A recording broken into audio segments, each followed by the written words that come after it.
ಪತ್ರಿಕೋದ್ಯಮದ ಅಧ್ಯಯನ ಮುಂದಿನ ಪೀಳಿಗೆಗೆ ಭವಿಷ್ಯತ್ತಿಗೆ ಪೂರಕವಾಗಿರಲಿ ಎಂದು ಶಾಸಕ ನರೇಂದ್ರ ಸ್ವಾಮಿ ತಿಳಿಸಿದರು.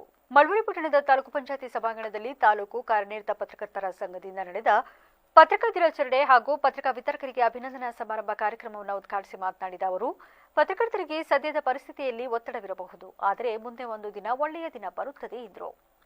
ಈ ವೇಳೆ ಸರ್ಕಾರಿ ಬಾಲಕಿಯರ ಪ್ರೌಢಶಾಲಾ ಆವರಣದಲ್ಲಿ ಪತ್ರಕರ್ತರ ಸಂಘದ ವತಿಯಿಂದ ಗಿಡ ನೆಡುವ ಕಾರ್ಯಕ್ರಮಕ್ಕೆ ಶಾಸಕ ನರೇಂದ್ರ ಸ್ವಾಮಿ ಚಾಲನೆ ನೀಡಿದರು. ವಾರ್ಷಿಕವಾಗಿ ಈ ಕಾರ್ಯಕ್ರಮವನ್ನು ನಿಮ್ಮ ಅಸ್ತಿತ್ವದ ಕುರಿತಾಗಿ ಮತ್ತು ಬರ್ಡೇ ಮಕ್ಕಳ ಕಾರ್ಯಕ್ರಮವನ್ನು ಆಯೋಜಿಸಿದೆ. ಜಯರಾಮರ ರೀತಿಯಲ್ಲಿ ಸಾಂವಿಧಾನಿಕವಾಗಿ ಒಂದು ಕಾರ್ಯನಿರ್ವಾಹಕ ಶಾಸಕ ಅದರ ಹೊರತುಪಡಿಸಿ ಅತಿ ಅವಶ್ಯಕ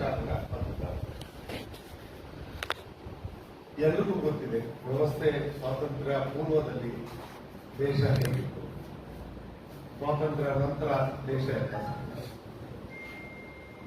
ಬದಲಾವಣೆಗಳ ಜೊತೆಯಲ್ಲಿ ಆಧುನೀಕರಣದ ಜೊತೆಯಲ್ಲಿ ಶಿಕ್ಷಣ ಅಷ್ಟೇ ಅಲ್ಲ, ಕೃಷಿ ಕ್ರಾಂತಿ ಅಷ್ಟೇ ಅಲ್ಲ, ನಮ್ಮ ಬದುಕಿನಲ್ಲಿ ವೈವಿಧ್ಯತೆಯನ್ನು ಕೂಡ ಕಾಣ್ತಾ ಇರ್ತಕ್ಕಂಥ ಸಂದರ್ಭದಲ್ಲಿ ಪೈಪೋಟಿ ಎನ್ನುವುದು ಜಾಸ್ತಿ ಕಾಣಿಸ್ತದೆ. ಎಲ್ಲ ವಿಚಾರ ಪೈಪೋಟಿಯಲ್ಲಿ ಸ್ವಾರ್ಥ ಒಳಹೊಕ್ಕಾಗ ತನ್ನಷ್ಟಕ್ಕೆ ತಾನು ತಪ್ಪುಗಳು ಅಥವಾ ಆಲೋಚನೆಗಳಲ್ಲಿ ಬದಲಾವಣೆಗಳು ಸಹಜ.